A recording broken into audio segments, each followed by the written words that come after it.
Menimcha, shu kichkina qizida bir gap bor-u. Shu qizini o'tkazish uchun ataylab katta qizini qochirib yuborishgan bular. Opa, axir yosh qiz bo'lsa, u qizda nima gap bo'lardi? Hozir hamma gap shu yoshlarda-da. Internetda ko'rmayapsanmi? Maktab o'quvchilari ham homilador bo'lib qolishganini. Men ham shundan qo'rqyapman-da. Bu Marjonasini aniq bir aybi bor. Shunga bizga tiqishtirishdi.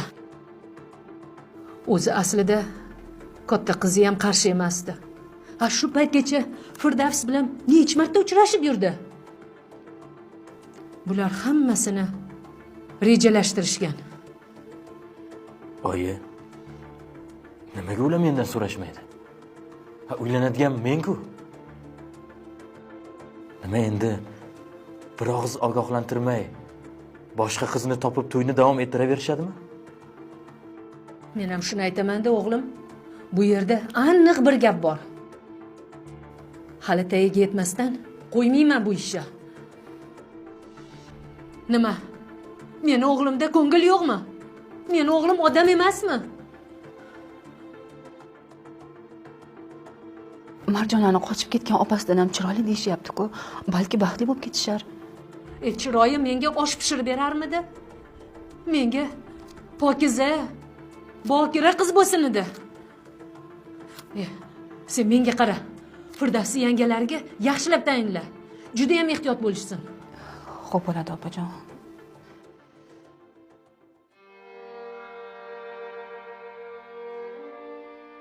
Nimalar bo'lyapti? Axir men Zarinani sevaman-ku. Zarina nega qochib ketdi? Singlisiga uylanmayman desamchi? Zarinani topib beringlar desamchi? Shunday deyishga haqqim bor-ku.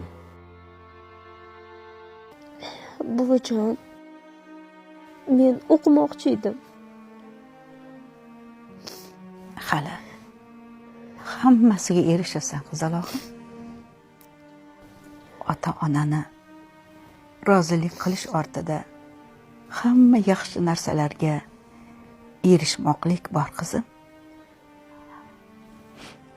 Sen ota-onangni rozi qilish uchun o'zingdan, chiroyli orzularingdan kechding, qizim.